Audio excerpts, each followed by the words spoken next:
Bismillahirrahmanirrahim. Assalamualaikum warahmatullahi wabarakatuh.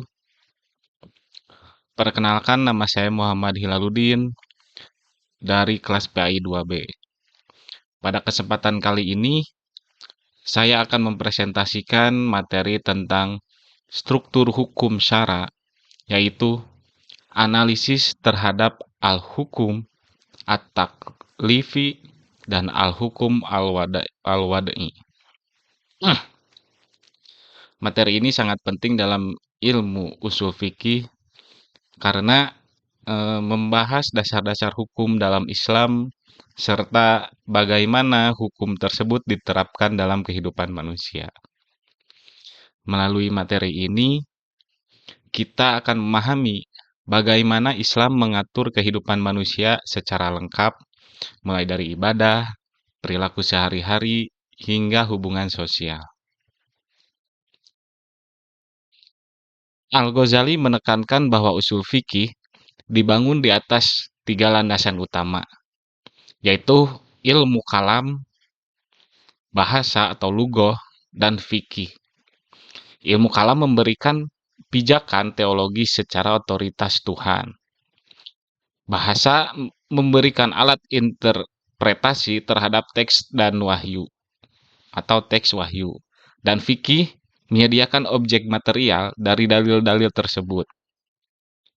Integrasi antara dimensi teologis dan linguistik inilah yang memungkinkan hukum syara memiliki watak universal, namun tetap aplikatif terhadap perubahan zaman. Kita lanjut. Pertama, pengertian hukum syara. Hukum syara adalah aturan dari Allah Subhanahu wa taala yang berkaitan dengan perbuatan manusia. Hukum ini menjadi pedoman hidup umat Islam agar menjadi manusia yang dapat menjalani kehidupan sesuai dengan ajaran agamanya. Dalam hukum syara terdapat 4 unsur penting, yaitu Allah sebagai pembuat hukum, kedua, hukum itu sendiri, ketiga, perbuatan manusia, dan keempat, manusia yang dikenai hukumnya. Dengan adanya struktur tersebut, hukum Islam menjadi sistem yang teratur dan jelas. Pertama, hukum taklifi. Selanjutnya yaitu hukum takfili. Hukum taklifi. Hukum taklifi adalah hukum yang langsung berisi perintah dan larangan kepada manusia. Hukum taklifi merupakan kategori hukum yang secara langsung memberikan beban kewajiban atau taklif kepada mukallafnya. Inti dari hukum taklifi adalah adanya tuntutan atau pilihan yang ditujukan kepada manusia agar mereka bertindak sesuai koridor syariat. Ya. Mayoritas ulama usul fikih membagi hukum taklifi ke dalam 5 kategori yang dikenal sebagai al-ahkam, al-khamsah. Meskipun mazhab Hanafiyah memiliki klasifikasi yang lebih rinci berdasarkan kekuatan dalil yang digunakan. Hukum taklifi dibagi menjadi 5. Pertama yaitu wajib. Wajib adalah perbuatan yang harus dilakukan. Jika dilakukan mendapat pahala dan jika ditinggalkan berdosa. Contohnya yaitu sholat 5 waktu dan puasa Ramadan. Kewajiban dalam Islam bertujuan membentuk kedisiplinan dan ketaatan kepada Allah Subhanahu wa taala. Pembagian wajib secara internal memberikan gambaran mengenai fleksibilitas syariat dalam mengatur beban hukum sesuai kondisi mukallafnya. Yang pertama, kalau ditinjau dari waktu pelaksanaannya, terdapat wajib muakkad yang terikat dengan jendela waktu tertentu seperti sholat 5 waktu, dan wajib mutlak yang tidak dibatasi oleh waktu spesifik, namun harus tetap ditunaikan, seperti membayar kafarat. Yang kedua, ditinjau dari segi pelaksanaannya. Wajib aini menuntut kepatuhan kepada setiap individu secara personal. Contohnya seperti sholat yang tadi. Sementara wajib kifai atau kifayah merupakan tanggung jawab kolektif di mana jika sebagian komunitas telah melakukannya, maka beban hukum bagi yang lain gugur, seperti sholat jenazah atau penguasaan ilmu-ilmu strategis. Yang ketiga, ditinjau dari kadar tuntutan. Wajib muhakkad, wajib muhaddad memiliki kuantitas atau batasan yang jelas dari syariat, seperti jumlah rakaat sholat atau besaran zakat. Sedangkan wajib ghair muakkad tidak memiliki batasan kuantitatif yang kaku, namun tetap wajib dilakukan, seperti infak fisabilillah atau menolong orang yang kesusahan. Yang keempat, ditinjau dari bentuk perbuatan. Wajib muayyan mengharuskan satu jenis tindakan tertentu tanpa pilihan lain. Sedangkan wajib mukhayyar memberikan beberapa alternatif perbuatan bagi mukallaf untuk dipilih. Seperti pilihan jenis kafarat sumpah, yaitu bisa memberi makan, memberi pakaian, atau memerdekakan budak. Kedua, sunnah. Sunnah adalah perbuatan yang dianjurkan. Jika dilakukan mendapat pahala, tetapi jika ditinggalkan tidak berdosa. Contohnya seperti sholat tahajud dan sedekah. Walaupun tidak wajib, amalan sunnah sangat penting untuk menyempurnakan ibadah wajib dan meningkatkan keimanan seseorang. Ketiga, haram. Haram adalah perbuatan yang sangat dilarang oleh Allah Subhanahu wa taala. Contohnya seperti mencuri, berjudi, dan zina. Larangan ini bertujuan melindungi manusia dari kerusakan moral dan sosial. Keempat, yaitu makruh. Makruh adalah perbuatan yang sebaiknya ditinggalkan. Walaupun tidak berdosa, jika dilakukan, meninggalkannya yaitu lebih baik. Makruh mengajarkan adab dan etika dalam kehidupan sehari-hari. Kelima, yaitu mubah. Mubah adalah perbuatan yang boleh dilakukan atau ditinggalkan. Contohnya, makan, minum, dan tidur.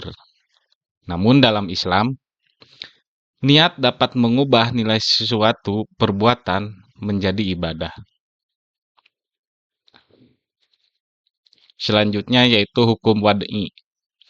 Selain hukum taklifi, terdapat hukum wad'i. Hukum wad'i berfungsi menjelaskan sebab, syarat, dan penghalang suatu hukum. Struktur hukum wad'i. Hukum wad'i merupakan ketetapan syara yang tidak langsung memerintahkan perbuatan, melainkan menetapkan sesuatu sebagai sebab, syarat, atau penghalang bagi hukum taklifi. Jika hukum taklifi adalah isi dari sebuah kewajiban, maka hukum wad'i adalah syarat dan ketentuan berlakunya kewajiban tersebut.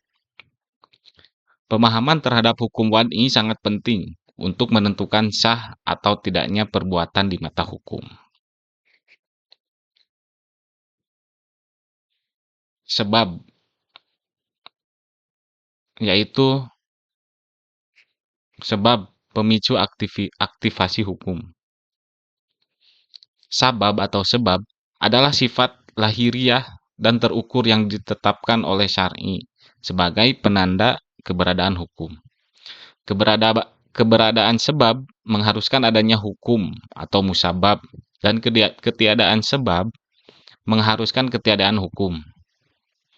Secara kategoris, sebab terbagi menjadi dua. Pertama, sebab di luar kemampuan manusia. Merupakan fenomena kosmik atau ketetapan alamiah yang dijadikan indikator waktu ibadah. Contohnya, terbenamnya matahari menjadi sebab wajibnya sholat maghrib. Atau masuknya bulan Ramadan menjadi sebab wajibnya puasa. Kedua, sebab dalam jangkauan kemampuan manusia. Tindakan sengaja yang dilakukan mukallaf sebagai yang berimplikasi pada lahirnya hak atau kewajiban baru. Contohnya, akad jual beli sebagai sebab beralihnya hak milik, atau pernikahan menjadi sebab halalnya hubungan seksual, dan kewajiban memberi nafkah. Syarat menurut parameter validitasnya.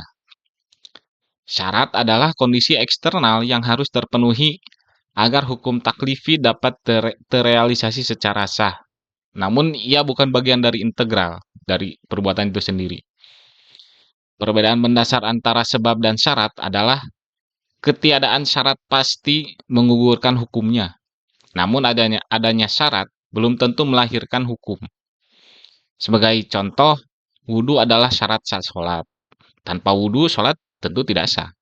Namun memiliki wudhu tidak secara otomatis mewajibkan seseorang sholat jika waktu sholat belum masuk, yaitu sebab waktu sholatnya belum masuk. Selanjutnya yaitu man'i atau penghalang, faktor pembatal kausalitas. Man'i adalah sifat yang jika ada, maka hukum taklifi atau sebabnya menjadi tidak berlaku meskipun syarat-syaratnya sudah terpenuhi. Man'i berfungsi sebagai interupsi hukum. Contohnya, pembunuhan yang dilakukan ahli waris terhadap pewaris merupakan man'i bagi hak waris, meskipun hubungan kekerabatan atau sebabnya tetap ada. Begitu pula dengan haid yang menjadi man'i bagi kewajiban sholat bagi wanita, meskipun ia sudah baligh, yaitu sebabnya, dan dalam keadaan suci dari hadas kecil, yaitu sebagai syaratnya. Selanjutnya yaitu tujuan hukum syara. Tujuan hukum Islam adalah menciptakan kemaslahatan bagi manusia. Hukum Islam menjaga agama, jiwa, akal, keturunan, dan tahta.